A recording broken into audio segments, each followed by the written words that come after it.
자, 오늘 본문이 좀 길죠? 예, 본문이 길지만 사실 내용은 아주 명확합니다. 우리가 익숙하게 잘 알고 있는 내용이기도 하고 또 어떤 경우에는 좀 이것 때문에 곤란해하거나 좀 고민하거나 하는 그런 부분이기도 합니다. 앞부분부터 있었던 내용들을 잠깐 말씀을 드리면 이 고린도전서는 11장부터 14장까지가 어찌 보면 한 단락인데요. 11장부터 성도들이 모였을 때에 함께 모여서 어떤 모임을 갖거나 아니면 예배를 드릴 때에 어떻게 해야 되는가와 관련된 그런 내용들이 나옵니다. 그래서 제일 처음에 나온 것이 기도와 예언을 할 때에 어떻게 해야 되는가. 이제 기도와 예언은 하나님이 베푸신 은혜이기 때문에 이건 금할 수가 없습니다.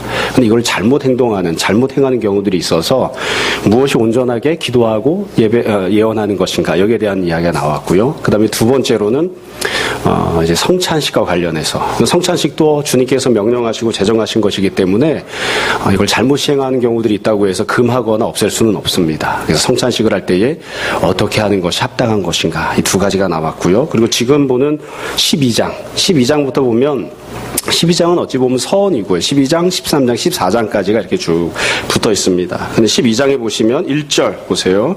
이 본문이 길진 않지만 앞부분에 1절부터 6절까지가 제일 중요한 부분이고 여기에 중요한 내용이 핵심이 다 들어 있습니다. 주제가 제시되는데 1절 보시면 형제들아 신령한 것에 대하여 나는 너희가 알지 못하기를 원하지 아니하노니 너희도 알거니와 너희가 이방인으로 있을 때에 말 못하는 우상에게로 끄는 그대로 끌려갔느니라. 그래서 지금 이제 세 번째 내용이 나와요. 첫 번째는 기도와 예언, 두 번째는 성찬식, 그리고 세 번째는 신령한 것입니다.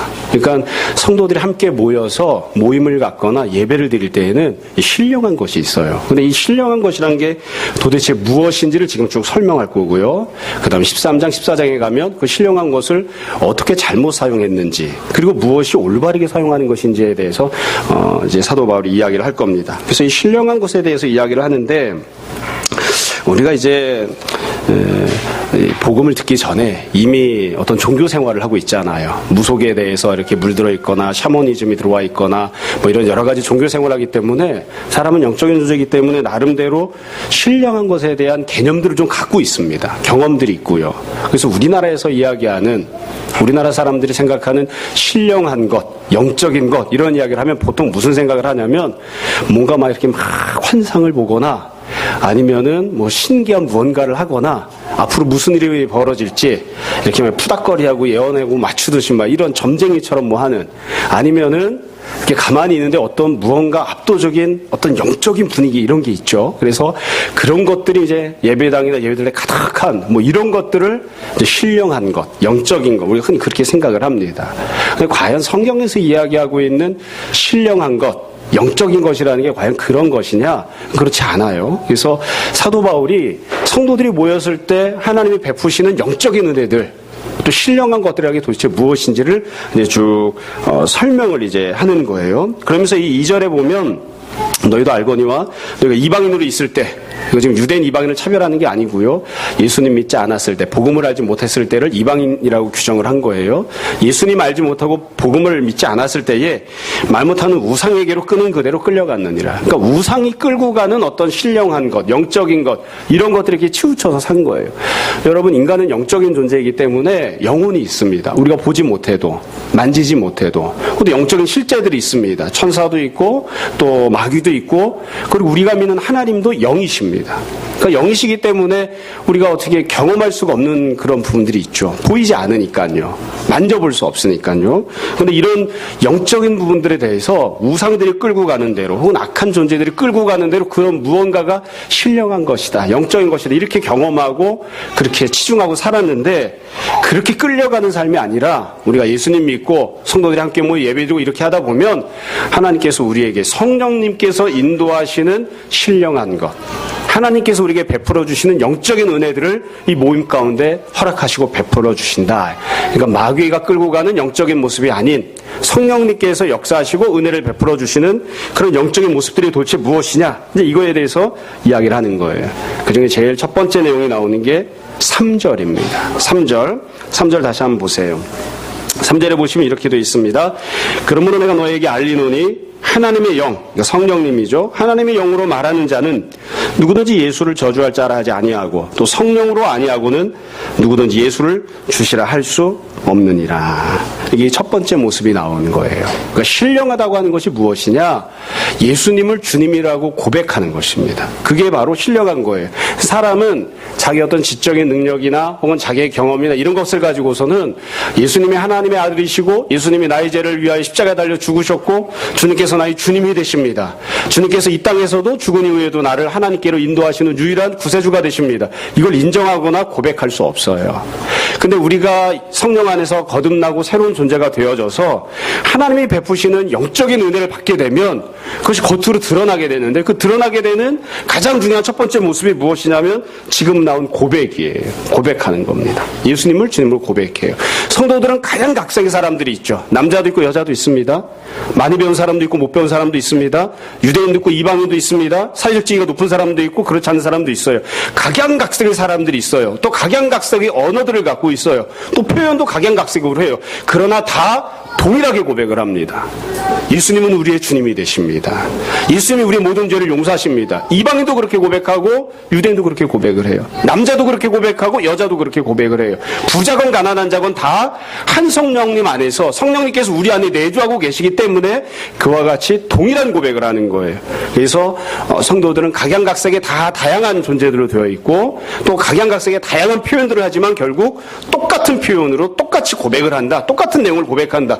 예수님이 주님이시라고 고백한다. 그건 성령님께서 역사하시기 때문이다. 성령님께서 우리 안에 계시기 때문이다. 그렇게 이제 선포를 합니다. 이거 매우 중요한 거예요. 이거는 개인적인 거죠.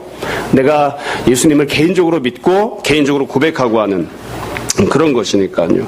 우리가 뭐 경험을 통해서 잘 알고 있고 늘 뭐 귀가 따갑게 듣지만 아무리 철학을 많이 해도 아무리 과학적 지식이 많아도 아무리 경륜이 높아도 예수님을 주님이라고 고백하는 자리로 인도하지 못합니다. 성령님만이 그렇게 하시는 겁니다. 현실만 놓고 보면 사실 우리가 예수님을 믿게 된 것은 예수님이 직접 나타나셔서 말씀하셨기 때문이 아니죠. 사도들이 복음을 증거하거나 아니면 우리보다 먼저 예수님을 믿었던 믿음의 선배들이 복음을 증거했기 때문에 그 내용을 우리가 들어요. 그러면 사도들이 우리에게 예수님을 주님이라고 고백하게끔 하게 했느냐? 그건 아니에요. 사도들이 우리에게 전해주었을 뿐이고 우리는 그 전달을 받은 이후에 성령님께서 우리 안에서 역사하셨기 때문에 우리가 예수님을 주님이라고 고백하는 그런 모습이 된다. 제가 설교하거나 성경 공부 시간에 너무 많이 이야기해서 지겨울 수도 있어요. 불신자도 예수님이 십자가 달려 죽은 것을 압니다. 하다못해 지나가는 동네 똥강아지도 건물 꼭대기에 십자가 세우는 걸 보면 교회가 있다는 것을 알아요. 그래서 오줌을 싸고 가죠. 그렇죠? 그러나 예수님이 십자가 달려 죽었다고 하는 것을 알고 있거나 십자가를 보면 저게 교회 표식이라고 하는 것을 알고 있는 것과 예수님이 나의 구주가 되십니다라고 고백하는 것은 매우 달라요. 그건 단순히 지식을 갖게 되었기 때문에 그냥 인정하는 것이 아니라 하나님께서 우리 안에 성령님을 주셔서 그 성령의 역사하심으로 신령한 은혜가 나타났기 때문에 신령한 역사하심이 나타났기 때문에 그와 같이 예수님을 주님으로 고백하게 되는 거예요. 이 세상에서 가장 위대한 방언은 예수님을 주님으로 고백하는 겁니다. 그건 하늘에서 내려온 거예요. 방언이라고 하는 것이 나중에도 이야기를 하겠지만 내가 원하는 이야기라는 것이 아니라 주님이 원하시는 것을 내 혓바닥을 사용해서 고백하고 이야기하는 것이거든요. 그렇게 기도하는 것이거든요. 내가 이전에 알지 못했던 것, 내 힘으로는 고백할 수 없었던 하늘로부터 내려왔던 진리를 예수님이 하나님의 아들이시고 예수님이 우리 구주가 되신다고 하시는 그 가장 위대하고 탁월한 방언을 하나님께서 예수님 믿는 사람들, 성도들이 혓바닥에 심어주신 거예요. 그래서 성령의 역사심을 통해서 고백으로 나오는 것, 가장 영적인 것, 그게 바로 예수님을 주님으로 고백하는 것이다. 한 가지를 더 이야기하고 뒤로 넘어갈게요. 여러분, 우리가 이 전체적인 문맥을 잘 생각해야 되는데요. 계속 이야기를 하지만 11장부터는 성도들이 모임 가운데 하는 그런 내용들입니다. 성도들이 모였을 때 혹은 예배를 드릴 때 그때 뭘 하느냐? 첫 번째로는 기도와 예언을 합니다. 기도와 예언을. 두 번째로는 성찬식을 합니다. 세 번째는 지금 나오는 신령한 것들을 하는데 신령한 하나님의 역사심들이 나타나는데 그 신령한 역사심 중에 제일 중요한 내용이 지금 고백이에요. 그러니까 성도들이 모였을 때는 어떻게 하느냐? 고백을 해야 합니다. 고백을. 성도들이 모여서 기도 모임을 갖거나 성경 공부를 하거나 아니면 예배를 드릴 때에 제일 중요한 요소 중에 하나가 무엇이냐면 예수님은 주님이십니다라고 그 자리에 모였던 모든 성도들이 자신의 영혼이 성령 안에서 거듭난 모든 성도들이 예수님이 주님이시라고 성령의 역사심으로 고백하는 일들을 해야지 돼요. 그게 성도들의 모임이 갖고 있는 아주 중요한 특징이에요. 약간 곁다리지만 옆으로 나가서 잠깐 다른 이야기를 할게요. 제가 부교육자로 있을 때 사랑의 교회에서 어느 날 오카노 목사님이 이 사랑의 교회가 갖고 있는 목회 비전 혹은 교회가 나아갈 바가 어떤 것인지 성도들 어떻게 신앙생활해야 할 것인지 공동체 고백을 만들려고 하니까 그러니까 부교육자들이 다 나름대로 생각하고 있는 공동체 고백을 기획안을 써서 내라. 그러면 제일 좋은 곳을 선택해서 또 종합해가지고 사랑의 교회의 공동체 고백을 만들겠다 하셨어요. 결국에는 그래서 다 성도 부교육자들이 이때 한번 좀 튀어보려고 열심히 또 나름대로 이렇게 했었죠. 결국은 어떻게 됐느냐? 오카노 목사님이 내놓으신 안이 채택이 됐어요. 당연히 그렇죠. 담임 목사가 이제 내놓은 안이 채택이 됐는데 보면 저는 내용을 다 기억하지는 못해요. 근데 우리는 세상으로부터 부름받은 사람들 그리고 우리는 세상으로 보냄받은 자들입니다. 이렇게 해서 고백하는 게 있어요. 내용이 좋아요. 훌륭합니다. 그러나 그건 예배 시간에 할 수 있는 고백은 아닙니다. 왜 그럴까요? 예배 시간에 성도들이 하는 고백은 사실은 본질은 무엇이냐면 예수님은 누구신가에 대한 고백이에요. 예수님은 누구신가?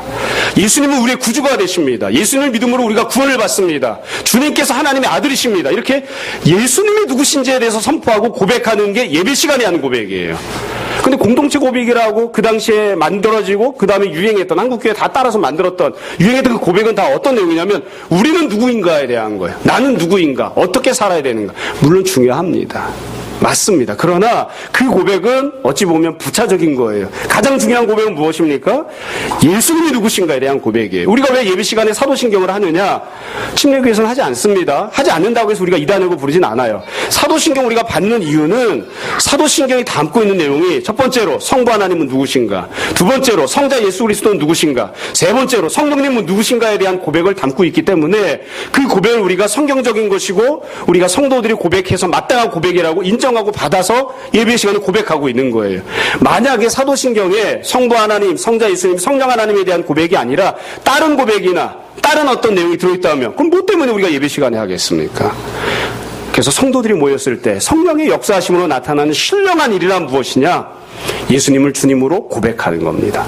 그래서 이 고백은 개인적인 것이기도 하고 내가 혼자 주님 앞에 고백하는 것이니까요. 그러나 성도들이 함께 모여서 하기 때문에 공적인 것이기도 하죠. 다른 사람들 앞에서 내 신앙을 고백하기 때문에 또 공적인 것이기도 하고 이게 이제 첫 번째 내용입니다. 그 다음 두 번째 내용을 보시면 이 앞부분이 제일 중요합니다. 4절부터 보세요. 신령한 것이 무엇인지를 두 번째로 설명하는데 4절에 보시면 은사는 여러 가지나 성령은 같고 직분은 여러 가지나 주는 같으며 또 사역은 여러 가지나 모든 것을 모든 사람 가운데서 이루시는 하나님은 같으니라. 이게 이제 신령한 것에 대한 설명이에요. 그러니까 신령한 것이 무엇이냐면 4절에 보면 은사가 신령한 것입니다. 은사. 이건 누가 주시는 거예요? 성령 하나님께서 주신다고요. 5절에 직분도 신령한 것입니다. 근데 직분은 누가 주시죠? 주님께서 주세요. 주는 같으며. 또 그 다음에 6절에 또 사역은 여러 가지나 사역이 바로 신령한 것이에요. 근데 이건 누가 주시죠? 모든 것을 모든 사람 가운데서 이루시는 하나님은 같으니. 그러니까 지금 4절부터 6절까지 해서 신령한 것을 뭐라고 설명하라고 규정했냐면 은사와 직분과 사역이 있는데 성도들이 함께 모여서 예배드리거나 모임을 가질 때 이 세 가지가 나타나는 거예요. 은사가 나타나기도 하고 성도들 가운데 지체됨 혹은 직분이 나타나기도 하고 혹은 성도들 가운데에 사역함들이 나타난다. 이것들이 다 신령한 것들이고 영적인 것들이다. 난 아까 처음에 말씀드린 것처럼 신령하다, 영적인 것이라고 하는 것은 성도들이 함께 모여서 예배드릴 때에 무언가 말로 형언할 수 없는 어떤 신비한 무언가가 막 임재해 있는 것 같고 그런 것들을 영적인 것이라고 하는 게 아니에요. 물론 그런 것들이 있으면 좋지만 그런 것들이 아니라 성도들의 모임 가운데 나타나는 은사와 직분과 사역이 영적인 거예요. 그리고 이게 신령한 거예요. 그리고 이 세 가지 항목들은 어떻게 되느냐? 성령 하나님께서 그리고 성자이신 예수 그리스도께서 그리고 성부 하나님께서 베풀어 주시는 거예요. 우리가 흔히 이야기하는 식으로 이야기하면 성부와 성자와 성령 삼위일체 하나님께서 베풀어 주신 은혜예요. 삼위일체 하나님께서 성도들의 모임 가운데 이와 같은 은혜를 베풀어 주신다. 은사를, 직분을, 사역을 베풀어 주신다. 이게 바로 하나님으로부터 주어지는 은혜들이기 때문에 바로 우리가 신령한 것이라고 한다 이거예요. 자, 다시 정리해서 말씀드릴게요. 지금 바울이 고린도 교회를 향해서 이야기하면서 12장 1절부터 6절에서 신령한 것이 성도들의 모임 가운데, 예배 가운데 베풀어지고 이것이 중요하다. 이걸 잘해야 된다고 이야기를 합니다. 그런데 이 이야기를 하면서 가장 중요한 항목 두 가지를 얘기했어요. 첫 번째는 성령으로 말미암아 예수님을 주님이라고 고백하는 것이고, 두 번째로는 성삼위일체 하나님을 통해서 주어지는 은사와 직분과 사역이다. 이게 바로 신령한 영적인 은혜들이다. 이렇게 설명을 했습니다. 안 어렵죠?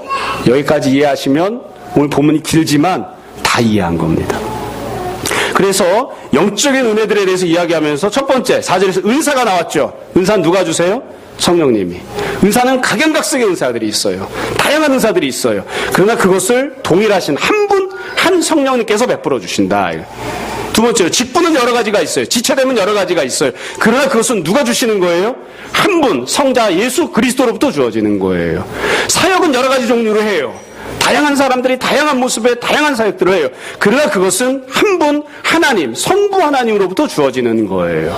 이게 바로 신령한 것이다. 이렇게 설명을 한 다음에 우리가 오늘 본문 길게 읽었죠. 뒤에 7절부터 보세요. 7절부터 11절은 성령님께서 베푸시는 은사에 대해서 설명을 합니다. 7절부터 11절. 그 뒤에 12절부터 26절은 성자 예수 그리스도로부터 주어지는 한 몸됨, 직분과 관련되어 있는 내용이 나옵니다. 그리고 맨 마지막 27절부터 31절은 마지막으로 나오는 게 뭘까요? 사역과 관련해서 하나님께서, 성부 하나님께서 베푸시는 사역과 관련해서 쭉 설명을 해요. 그러니까 본문 전체를 놓고 보면 구성이 어떻게 되어 있냐면 이렇게 되어 있는 거예요. 맨 앞에 1절부터 6절까지 하고 싶은 얘기를 다 했어요, 여기에서. 그러니까 뒷부분은 사실은 잘 몰라도 1절부터 6절까지만 잘 알면 돼요. 성도들의 모임 가운데 하나님께서 영적인 은혜를 신령한 것을 베푸신다. 주님을 그리스도로 고백하는 것과 은사와 직분과 사역에 대해서 영적인 은혜를 베풀어 주신다. 이렇게 딱 규정을 하고 그 다음에 그럼 이제 좀 상세하게 볼까? 은사란 무엇이지? 7절부터 11절. 직분이란 무엇이지? 12절부터 26절. 우리가 하나님 앞에서 하는 사역이라는 것이 무엇이지? 27절부터 31절. 상세하게 풀어서 설명을 했어요. 다 이해가 되시죠? 그래서 이제부터 그 상세하게 풀어서 설명한 내용들을 조금씩 볼 거예요. 시간이 되면 맨 끝까지. 그렇지 않으면 앞에 있는 한 가지나 두 가지만 이렇게 보려고 합니다. 자, 그럼 먼저 제일 처음에 은사. 4절에 나왔던 내용을 풀이하는 겁니다. 4절에 나왔던 내용을 풀이하는 것이 7절부터 11절까지 나오는 건데요. 7절을 보세요. 각 사람에게 성령을 나타내심은 유익하게 하려 하십니다. 지금 은사에 대해 설명을 합니다. 은사는 누가 주시는 거예요? 성령 하나님께서 주시는 겁니다. 그래서 성령을 통해서 주시는데 맨 앞부분에 어찌 보면 바울이 주제 제시하듯이 탁 던져놨어요. 은사를 주시는 목적은 무엇이냐면 유익하게 하기 위해서다. 그러니까 은사를 하나님 베풀어 주시면 유익함이 있어야 돼요. 유익함이. 이 유익함이라고 하는 것은 여러 측면에서 유익함이 있습니다. 우선은 그 은사를 받은 당사자에게 유익함이 있습니다. 은사를 받은 당사자에게. 아마 여러분들도 다 그런 경험이 있을 거예요. 왜 내가 예수님을 믿는데 이렇게 외롭지? 내가 예수님을 믿고 있는데 왜 예수님이 내 안에 함께하고 계시다는 게 잘 느껴지지 않지? 예수님이 정말 나를 사랑하시는 게 맞나? 예수님이 나와 함께 하시는 게 맞나? 내가 하나님의 자녀로 거듭난 게 맞나? 이런 의심이 들 때가 있어요. 여러분 그런 의심을 안 해보신 분, 아주 대단히 훌륭하거나 아니면 대단히 비정상인 거예요. 왜 그런 의심이 안 들겠어요? 하나님이 살아서 역사하시는 게 맞나? 예수님이 나를 사랑하시는 게 맞나? 나는 왜 이렇게 혼자 살아야 되지? 난 아무래도 버려진 것 같아. 난 혼자 힘으로 그냥 그렇게 굴러간 인생인 것 같아. 그런 마음이 들 때가 있어요. 그때 은사를 가지고 있으면, 은사를 받아 누리면 그 한 사람의 개인에게 굉장히 큰 유익이 있습니다. 하나님 나를 버린 것 같아. 그럴 때 20개 사람들은 어떻게 할까요? 골방에 들어서 막 방언 기도를 해봐요. 방언 되네. 성령님이 내 안에 계신 거야.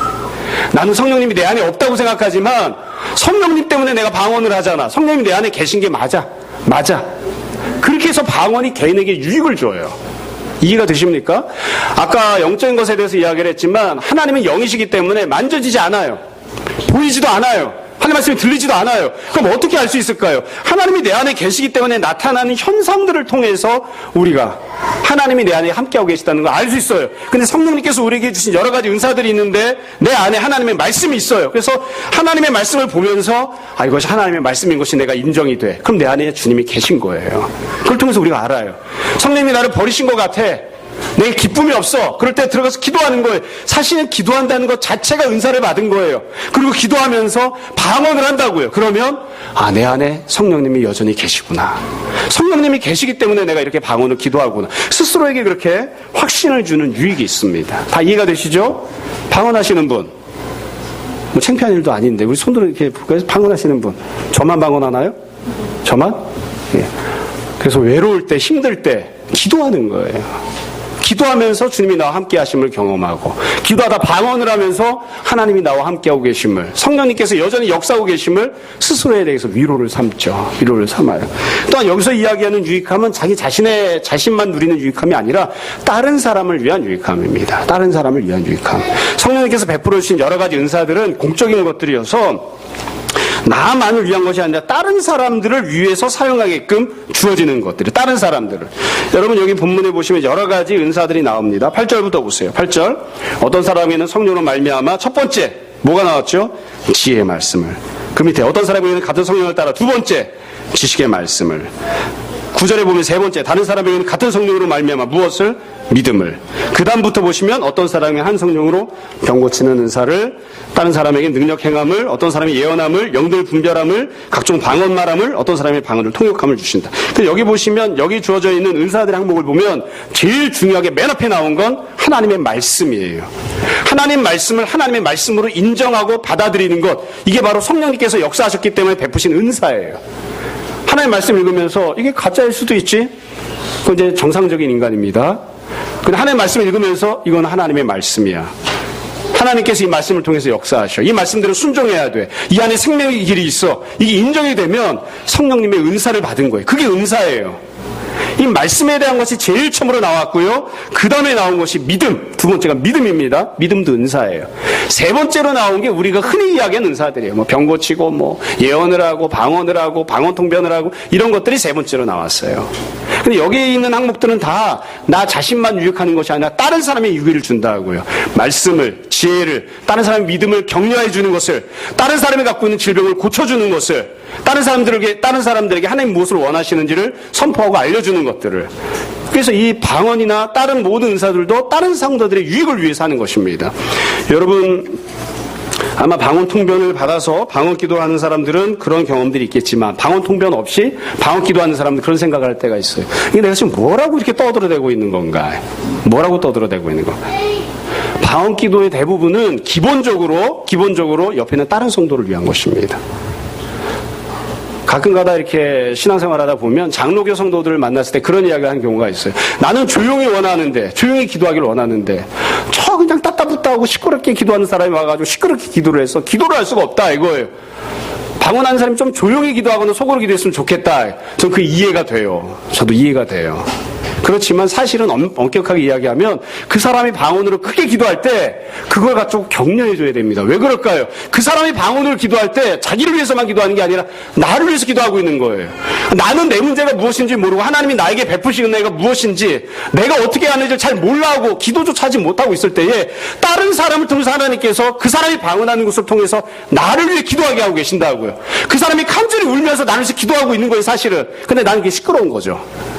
사실은 나를 위해서 기도하고 있는데도. 그러니까 방언을 하든 말씀을 하든 통변을 하든 이런 모든 것들이 자기 자신만의 유익을 위해서 하는 것이 아니라 타인의 유익을 위해서 합니다. 다른 성도의 유익을 위해서.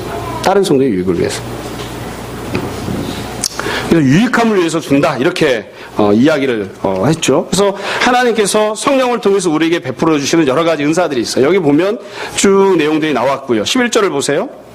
이 모든 일은 같은 한 성령이 행하사 그의 뜻대로 각 사람에게 나누어 주시는 것이니라. 그러니까 이건 성령님께서 베풀어 주시는 거예요. 성령님께서 영적인 은혜를 베풀어 주셔서 성도들의 모임 가운데 성도들이 예배드릴 때에 영적인 은혜들을 누릴 수 있게끔 하신다. 그래서 모임이 잘 이루어지고 모임을 통해서 다른 성도들에게 도움을 받을 수 있고 도움을 줄 수 있는 그런 은혜들을 하나님께서 베풀어 주신다. 이렇게 설명합니다. 자, 다시 이야기를 합니다. 우리가 예수님을 믿고 신령한 은혜들을 누릴 수 있습니다. 그 신령한 은혜들은 도대체 무엇인가? 첫 번째는 주님을 고백하는 것이고요. 두 번째는 성령님을 통해서 베풀어지는 이런 은혜를 받아 누리는 겁니다. 그 다음에 12절부터 26절까지를 봅시다. 여러분 12절을 보세요. 두 번째로 내용이 나옵니다. 12절. 몸은 하나인데 많은 지체가 있고 몸의 지체가 많은 한 몸임과 같이 그리스도도 그러하니라. 여기 보면 이제 예수 그리스도를 통해서 베풀어지는 신령한 은혜에 대해서 설명을 해요. 성자 예수님을 통해서. 성자 예수님을 통해서 베풀어진 은혜가 무엇이냐면 각각의 성도들은 다 지체이고 그러나 예수님이 몸을 이루게 하신다는 거예요. 이게 바로 직분입니다. 앞부분에서는 바울이 이야기할 때에 직분은 여러 가지지만 주님은 한 분이다 이렇게 했죠. 사실은 그게 직분이라고 하는 것이 우리는 뭐 선지자 아니면 뭐 목사 이런 걸 직분이라고 생각하는데 그런 의미로 사용한 게 아니라 지체됨. 성도들이 다 지체로 이루어져 있는 것을 가리켜서 직분이라고 표현을 한 거예요. 그건 다 그리스도 안에서 하나를 이룬다. 그리고 나서 이 그리스도 안에서 하나됨에 대해서 어떻게 표현했냐면 13절을 보세요. 우리가 유대인이나 헬라인이나 어떤 성도는 유대인일 수도 있고요. 어떤 성도는 헬라인일 수도 있어요. 종이나 자유인이나 어떤 성도는 종일 수도 있고요. 어떤 성도는 자유인일 수도 있어요. 여기다 다른 걸 붙이면 남자나 여자나 많이 배운 자나 못 배운 자나 그렇죠? 시어머니나 며느리나 몽땅 다 각각 다른 입장들을 갖고 있어요. 다른 모습들을 갖고 있어요. 그러나 그 모든 사람들이 13절 두 번째 줄을 보세요. 다 한 성령으로 세례를 받아 한 몸이 되었다. 성령 안에서 다 새롭게 태어난 사람들이 되었어요. 성령 안에서 새롭게 태어나고 거듭난 사람들이 되었고 뿐만 아니라 또 다 한 성령을 마시게 하셨느니라. 살아갈 때에도 성령님이 베풀어 주시는 은혜를 공급받아서 그 힘으로 살아가요. 그러니까 우리는 남자도 성령으로 거듭나서 새로운 존재가 되었고요. 남자도 성령이 베푸시는 은혜를 먹고 마시고 살아요. 여자도 성령 안에서 새로 거듭나서 새로운 존재가 되었고요. 여자도 성령님의 은혜를 통해서 먹고 마시고 살아가요. 그렇기 때문에 내가 남자든 여자든 아니면 유대인이든 이방인이든 다 새롭게 태어난 사람, 새로운 능력을 먹고 마시고 공급받아서 살아가는 사람이 되었어요. 그리고 그것 때문에 그리스도의 지체가 된 거예요. 그것 때문에. 뒷부분에 가면 이렇게 되어 있습니다. 14절 보세요. 몸은 한 지체뿐만이 아니요 여럿이니 만일 발이 이르되 나는 손이 아니니 몸에 붙지 아니하였다 할지라도 이로써 몸에 붙지 아니한 것이 아니요 또 귀가 이르되 나는 눈이 아니니 몸에 붙지 아니하였다 할지라도 이로써 몸에 붙지 아니한 것이 아니며 잘못된 모습이 한 가지가 나왔어요. 뒷부분에 가면 이제 또 상세하게 나올 거예요. 여기서 말하고 있는 잘못된 이야기는 뭐냐면 참 묘하게도 자기 자신이 갖고 있는 열등의식에 대한 설명이 나옵니다. 여기서 이야기하고 있는 건 어떤 성도가 야 나는 눈인데 너는 귀잖아. 그러니까 너는 지체가 아니야. 이렇게 얘기하는 게 아니고요. 자기 자신이 얘기해요. 자기 자신이. 스스로 내가 생각할 때는 귀가 더 좋은 것 같아. 귀는 하늘이 많잖아. 근데 나는 눈이야. 난 아무래도 지체가 아닌 것 같아. 누가 이렇게 만든 게 아니에요. 누가 이렇게 막 규정하고 하는 멸시한 게 아니에요. 스스로 그렇게 생각하고 있는 거예요. 스스로 분열 속에 빠지는 거죠. 그런 잘못된 생각을 갖는다고요. 근데 바울이 뭐라고 이야기하냐면 그런 생각을 하지 마라. 그런 생각을 하지 마라. 우리가 지체가 되었다고 이야기하는 건 내가 예수님이 된 게 아니고 예수님이 한 몸이신데 그 중에 내가 일부분이 된 거다. 저 사람이 지체라고 이야기하는 건 그 사람도 예수님의 지체가 되었기 때문이다. 우리가 하나가 된다고 하는 것은 저 사람과 내가 똑같은 존재가 된다는 뜻이 아니에요. 남자가 여자가 되고 여자가 남자가 된다는 뜻이 아니에요. 부자가 가난한 사람이 되고 가난한 사람이 부자가 된다는 뜻이 아니에요. 긴 다리를 잘라가지고 중가치로 만들고 짧은 다리를 늘려가지고 중가치로 만든다는 뜻이 아니에요. 그냥 있는 그대로 놔두는 거예요. 그러나 성령 안에서 새로 태어나고 성령의 능력을 공급받아 살기 때문에 나도 예수님의 지체가 되고 저 사람은 예수님의 지체가 된 거예요. 그래서 우리가 하나가 된다는 겁니다. 교회 안에 만약에 다 똑같다면 무슨 의미가 있겠어요? 정말 힘들 거예요. 정말 힘들 거예요. 교회 안에 여러분 다 조우진 목사 같은 사람만 있다고 생각해 보세요. 저는 그 교회 안 가요. 교회 안에 만약에 어떤 성도 똑같은 한 사람으로 찍어낸 사람들만 쭉 다 있다. 그게 교회입니까? 원래 교회는 그렇게 만들어져 있지 않았어요. 남자도 있고 여자도 있는 거예요. 많이 배운 사람도 있고 그렇지 않은 사람도 있는 거예요. 그런데 모두가 다 예수님을 주님으로 고백해요. 모두가 다 각각 나름대로의 직분을 가지고 주님을 사랑하고 섬겨요. 나도 주님의 일부분, 저 사람도 주님의 일부분. 그걸 그냥 인정하는 거예요. 그냥. 그게 바로 지체됨입니다. 여러분 은사도 마찬가지고요. 지체됨도 마찬가지입니다. 저는 나름대로 수많은 은사들을 경험을 해봤고 또 은사를 많이 받았다는 사람도 보았어요. 그러나 제가 여지껏 본 사람 중에 40일 금식 기도를 3번, 4번씩 했다는 사람도 100가지 은사를 받은 사람은 없었어요. 100가지 은사를 받은 사람 없습니다. 그러니까 모든 은사를 다 받은 사람 없어요. 왜 하나님 은사를 쪼가들 내셨을까요? 퍼즐 조각처럼. 이 사람에게는 이 은사를 주시고 저 사람에게는 저 은사를 주세요. 그래서 내가 갖고 있는 은사로 저 사람을 돕고 내가 없는 은사는 저 사람을 통해서 도움을 받는 거예요. 우리는 완전한 몸을 이루고 있는 게 아니에요. 나는 귀예요.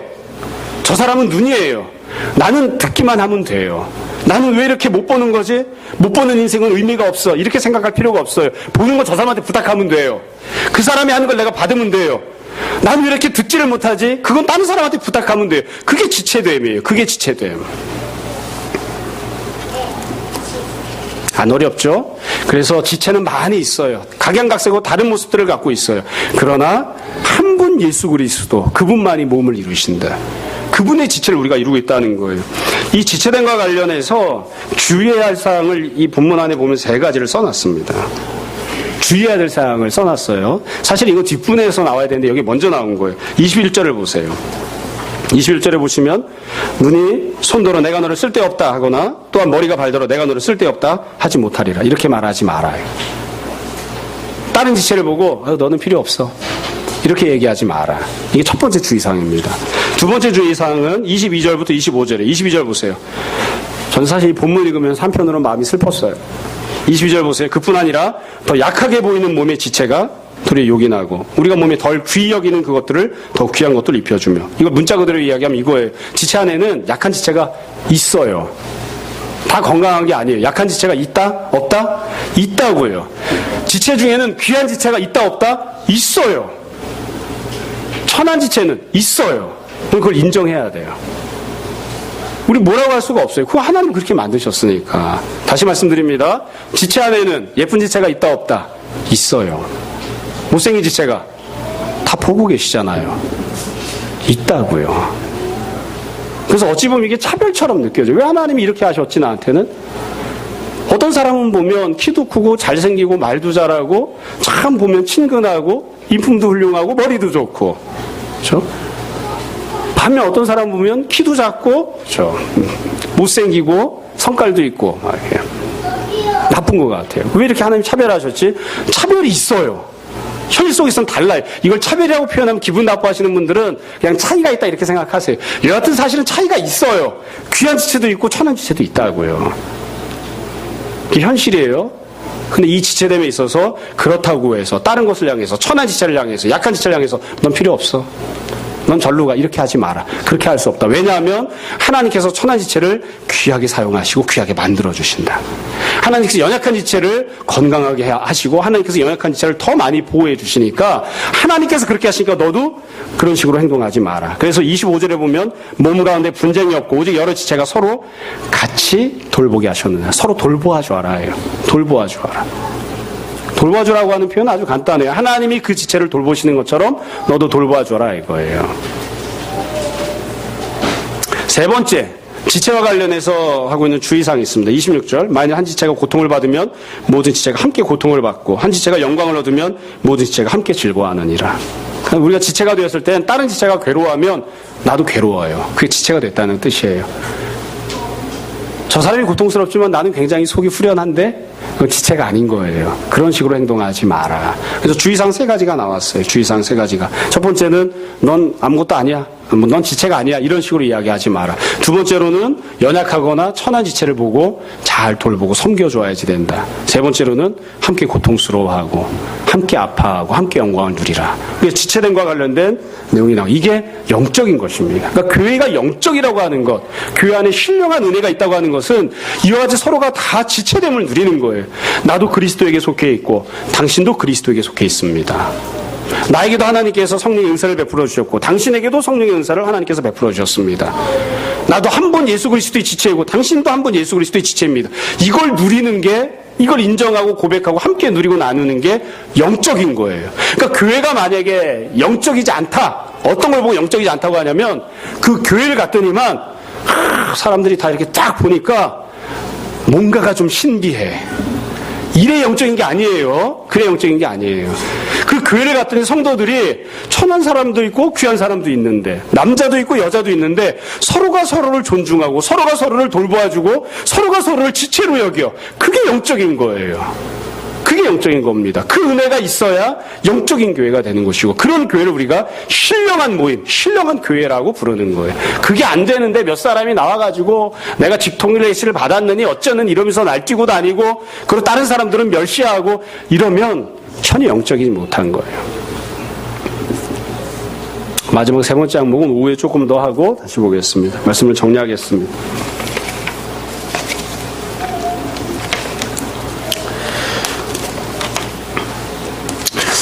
고린도 교회 안에 하나님께서 사실 참 많은 은혜들을 베풀어 주셨습니다. 그리고 성도들이 함께 모여 있을 때 무엇이 필요한지도 알려주시고 그 필요한 것들을 공급해 주셨습니다.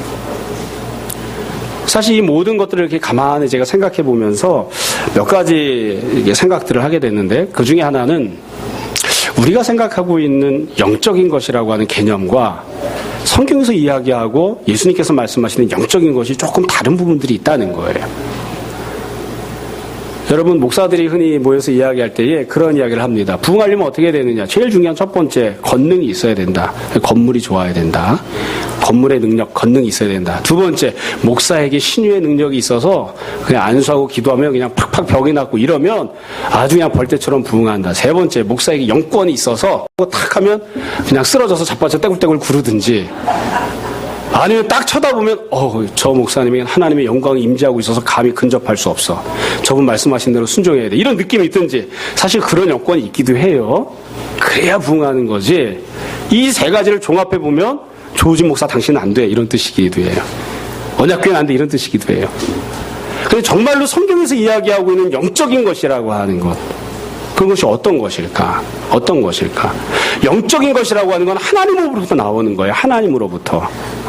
성부 하나님, 성자 예수 그리스도, 성령 하나님으로부터 주어지는 것들이 영적인 것들이에요. 그렇죠? 그리고 우리가 다 영적인 존재들이기 때문에 우리가 앉아있는 이 모습이 다 영적인 거예요. 영적인 것들입니다.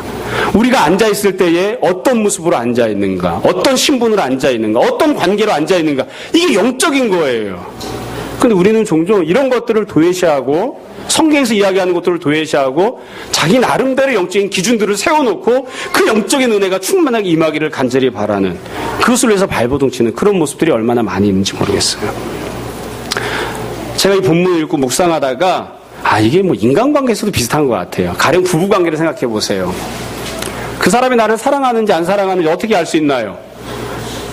결혼해서 10년, 20년이 지나니까 알게 되는 결론이 있더라고요. 나는 도무지 봐도 내 마누라를 잘 모르겠어요. 20년이 지났는데.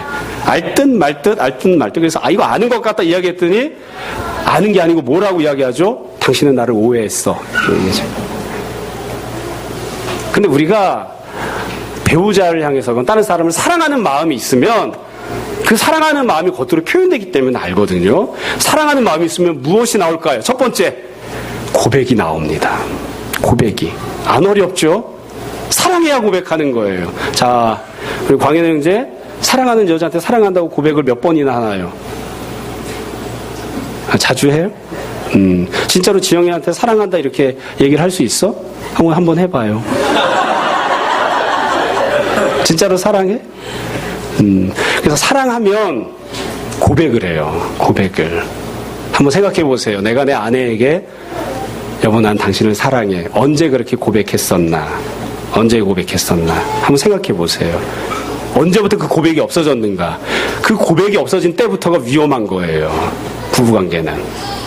부모와 자녀의 관계도 마찬가지입니다. 자녀에게 내가 자녀를 사랑하는 마음이 있잖아요. 그럼 어떻게 해요? 고백을 해요. 나는 너를 사랑해. 나는 너를 귀히 여겨. 그러니까 우리가 우리 영혼 안에도 성령님께서 우리 안에 계시면 성령님께서 우리를 만들어주셔서 바꿔주셔서 우리가 주님을 향해 고백하게 만들어주세요. 뒤에 나온 내용도 마찬가지예요. 성령님께서 은사를 베풀어 주시고 지체됨을 주시고 사역해 하세요. 사랑하면 어떤 일이 생기느냐? 하늘에서 별을 따오는 능력을 받게 돼요. 사랑하는 마음이 생기면 부인을 위해서, 남편을 위해서 뭔가를 해요. 이전에는 하지 않던 것을 해요. 내가 내 자녀를 사랑하면 내가 너를 사랑해 이야기할 뿐만이 아니라 자녀를 위해서, 내가 좀 이상하더라도 자녀를 위해서 뭔가를 해줘요. 마치 은사를 받아서 하는 것처럼. 그리고 내 자녀가 아프면 내가 아픈 것 같아요. 같이 지체됨을 누려요. 내 부인이 힘들어하면 나도 그것 때문에 고통스러워요. 물론 관계가 안 좋을 때는 부인이 힘들어하면 참 그거 참 두 글자 쌤통이다 이런 때도 있어요. 그렇지만 내가 내 부인을 사랑하면 내 부인이 고통스러워하면 나도 고통스러워요. 내 부인이 힘들어하면 나도 그것 때문에 힘들다고요. 그렇죠? 그리고 내가 참으로 사역하게 되는 자가 되죠. 남편이 되고 아내가 되어주는 거예요. 부모가 되어주고 자녀가 되어주는.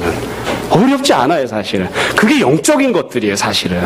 그러니까 부부관계에서 영적인 모습이 나타나는 것, 하나님이 원하시는 은혜들이 나타나는 그런 것들이고요. 직장생활에서도 마찬가지고, 신앙생활하는 성도들이 함께 모였을 때 과연 영적인 것이란 무엇이냐? 막 신기한 뭔가가 막 있어서 성도들이 다 막 저기 막 하얀 옷을 입은 사람들이 날아다니고 있어요. 저도 보입니다. 왜 저는 안 보이죠? 너는 버림받은 자식이야. 막. 이게 영적인 것이 아니라 성도들이 다 함께 성령님 안에서 변화받고 다 성령님 안에 살고 있기 때문에 남자도 여자도 오래된 자도 아니면 초문자도 많이 배운 자도 그렇지 못한 자도 다 입을 열어서 한 목소리로 주님은 주님이십니다. 예수님은 주님이십니다. 우린 다 주님을 사랑합니다. 우리는 주님의 하나님의 아들심을 믿습니다. 그게 영적인 은혜를 누리고 있는 거예요. 그게 영적인 거예요.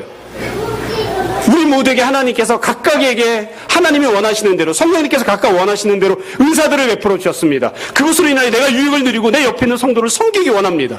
기도할 때도 내가 저 옆에 있는 성도를 위하여 기도하고 내가 받은 말씀을 하나님의 말씀으로 인정하고 고백하고 옆에 있는 성도에게 권면하기 원합니다. 내 옆에 있는 성도가 아프면 마치 내가 아픈 것처럼 그 사람을 위해서 내가 기도합니다. 이게 영적인 거예요.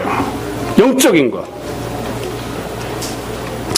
여러분, 더 이야기하면 다 잔소리뿐입니다.